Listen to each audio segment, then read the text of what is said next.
হে মুহাম্মদের অনুসারীরা, তোমাদের নবীকে বলো, এই পাহাড়কে সোনায় পরিণত করতে, আর আমরা এই অলৌকিক ঘটনাকে মেনে নেব এবং গ্রহণ করব। এটি এমন একজন ব্যক্তির গল্প যিনি আল্লাহর নবীকে কিনতে চেয়েছিলেন সৌন্দর্য ও সম্পদ দিয়ে। আমরা তোমাকে কিনে নেব, আমরা দর কষাকষি করব মক্কা সুন্দরী নারী ও অফুরন্ত সম্পদের সাথে। অবশ্যই প্রয়োজনে আমরা তোমাকে আমার নেতা বানাবো, আমাদের রাজা বানাবো।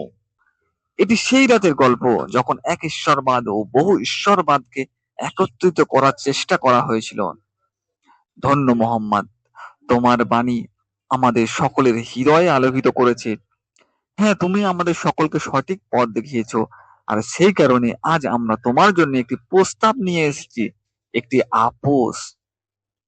ঠিক তখনই কিন্তু আল্লাহ তাআলা এই আপোষ প্রস্তাবকে চিরতরে প্রত্যাখ্যান করলেন। ভবিষ্যতের জন্য, বর্তমান এবং অতীতের জন্য চিরতরে প্রস্তাব প্রত্যাখ্যান করলেন এবং নাজিল করলেন সূরা আল কাফিরুন। কুল ইয়া আইয়ুহাল কাফিরুন। এই সূরা হলো তাওহীদের অটল ঘোষণা, শিরক থেকে সম্পূর্ণ বিচ্ছিন্নতা, কোনো আপোষ নেই, কোনো মিশ্রণ নেই। তোমাদের দিন তোমাদের আর আমাদের দিন আমাদের। আমাদের মুসলিম পরিবারের শিশু এবং শিশু থেকে বড়রা সকলেই এই সূরাটি পাঠ করে, কিন্তু ঈমানের ব্যাপারে কোনো দর কষাকষি নেই। কুল ইয়া আইয়ুহাল কাফিরুন লা আ'বুদু মা তা'বুদুন। পণ্ডিতরা বললেন সূরা কাফিরুন মক্কায় প্রথম যুগে নাজিল হয়েছিল, যখন কুরাইশ সর্দাররা তাদের সকল অত্যাচার ও কৌশলে সত্ত্বেও তারা ব্যর্থ হয়েছিল। ওই গোত্রীয় সর্দাররা মুমিনদের উপরে নির্যাতন চালালো, তাদের বুকে ভারী পাথর চাপিয়ে দিত এবং দেহ আগুনে পুড়িয়ে দিত, এমনকি এত প্রহার করতো যে তাদের দেহের মাংস ছিঁড়ে যেত। 4 দিন ধরে এই অবস্থা চলতো এবং বলতো, এখন বলো উজ্জা তোমাদের ঈশ্বর, আমাকে বলো তুমি কি এখন নবীর উপরে বিশ্বাস করো? হে অভিশপ্ত ব্যক্তি, তোমার আল্লাহকে ডাকো, দেখি তোমার কেমন করে বাঁচাতে পারে। অত্যাচার করতো আর কুরাইশরা এইভাবে নবীর উম্মতদেরকে, খলিফাদেরকে এইভাবে বলতো। সকল প্রচেষ্টা ও নিপীড়নের পরেও যখন মুসলমানরা ইসলামের পথ থেকে এক চুলও সরেনি, তখন কুরাইশ সর্দাররা অবস্থা পরিবর্তন করলো এবং তারা সিদ্ধান্ত নিল নবীকে সাল্লাল্লাহু আলাইহি ওয়াসাল্লাম কিনে নেওয়ার। তোমার উপর শান্তি বর্ষিত হোক। আমাদের সকল কৌশল ব্যর্থ, আমরা তাকে কবি পাগল বলে ডাকতাম। আমি জানি না এখন কি করব, সবই বৃথা। তখন রাসূলুল্লাহ সাল্লাল্লাহু আলাইহি ওয়াসাল্লাম নারী, সুন্দরী নারী অর্থ দিয়েও কিনে নেওয়ার চেষ্টা করা হয়েছিল, কিন্তু সমস্ত কিছু বৃথা হয়ে যায়, কোনো চেষ্টা তাদের কাজে আসেনি। কিন্তু এই প্রচেষ্টা ব্যর্থ হলো। আল্লাহ যাকে কাউসার দান করেছে, কিভাবে তাকে কেনা যায়, আল্লাহ তার উপর সন্তুষ্ট থাকুক। তারপর তারা এমন এক কৌশল তৈরি করলো যা ব্যর্থ হওয়া প্রায় অসম্ভব হয়েছিল। কুরাইশ নেতারা বলল, আমি বুঝতে পারছি না তুমি কি চাও, আমাদের সকল প্রচেষ্টা ব্যর্থ, এখন কেবল একটি পথ বাকি আছে। অন্য সাল বলল, কোন পথ? আমি বুঝতে পারছি না তুমি কি চাও, আমাদের সকল প্রচেষ্টা ব্যর্থ, এখন কেবল একটি পথ বাকি, আমার মনে হয় আমাদের ঈমান গ্রহণ করা উচিত। তখন ওয়ালিদ বিন খালিদ বলল, আমাদের মনে হয় আমাদের ঈমান গ্রহণ করে নেওয়া উচিত। সকলে হতবাক, এর চেয়েও খারাপ কথা আর কি কখনো শোনেনি। তুমি পাগল হয়ে গেছো ওয়ালিদ। ওয়ালিদ বিন মুগরির এই কথা শুনায় তারা হতবাক, কিন্তু তিনি ব্যাখ্যা করলেন নবী সাল্লাল্লাহু আলাইহি ওয়াসাল্লাম আলোচনা করতে হবে, একটি মাধ্যম খুঁজে বের করতে হবে, কারণ মুসলমানদের পথ থেকে প্রাণ প্রায় অসম্ভব। তাহলে কেন নয়?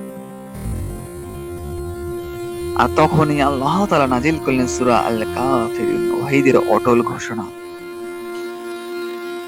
লাকুম দীনুকুম ওয়ালিয়া দিন। অর্থাৎ তোমাদের দিন তোমার এবং আমাদের দিন আমার। দিনের ব্যাপারে কোনো আপোষ নয়। মুসলমানদের তাদের পথ থেকে বিরত রাখা প্রায় অসম্ভব ছিল। একটি আপোষ করা উচিত, আপনার সাথে একটি চুক্তি করা উচিত, আপনার উপর শান্তি বর্ষিত হোক, একটি চুক্তি যা আমাদের এবং মক্কার মধ্যে অব্যাহত বাণিজ্য নিশ্চিত করবে। এই চিন্তা মাথায় আসার পরে তারা নবীজি সাল্লাল্লাহু আলাইহি ওয়াসাল্লামের কাছে গেল এবং বলল যে, আপনার বার্তায় আমাদের হৃদয় আলোকিত হয়েছে। হ্যাঁ, আপনি সত্যি আমাদের সকলের জন্য সঠিক পথ দেখিয়েছেন এবং সেই কারণে আজ আমরা আপনার জন্য একটি প্রস্তাব নিয়ে এসেছি। যা আপনি প্রত্যাখ্যান করতে পারবেন না। শুনলেই আপনি একমত হবেন। আমরা সিদ্ধান্ত নিয়েছি যে পুরো 1 বছর ধরে আমরা তোমাদের আল্লাহর ইবাদত করব এবং পরের বছর তোমরা আমাদের দেবতার ইবাদত করবে। এই প্রস্তাব শোনার পর আল্লাহ নবী ওখান থেকে উঠে চলে গেলেন এবং সবাই বলাবলি করতে লাগলেন, আমরা বুঝতে পারছি না কেন আল্লাহ নবী উত্তর দিচ্ছেন না। তারা অনেক সময় অপেক্ষা করার পর তাও কোনো উত্তর এলো না। তারপর তারা আবু জেহেলকে পাঠালো তার ভাইপোর কাছে এবং আবু জেহেল জিজ্ঞাসা করলো, হে আল্লাহর নবী, তুমি কি আল্লাহর আদেশের জন্য অপেক্ষা করছে? আল্লাহর নবী উত্তর দিলেন, হ্যাঁ অবশ্যই। তারপর সেই উত্তরটা এলো, হ্যাঁ আমাদেরকে বলুন আপনি কি ভাবলেন, আমাদেরকে বলুন আপনার কি ধারণা ছিল।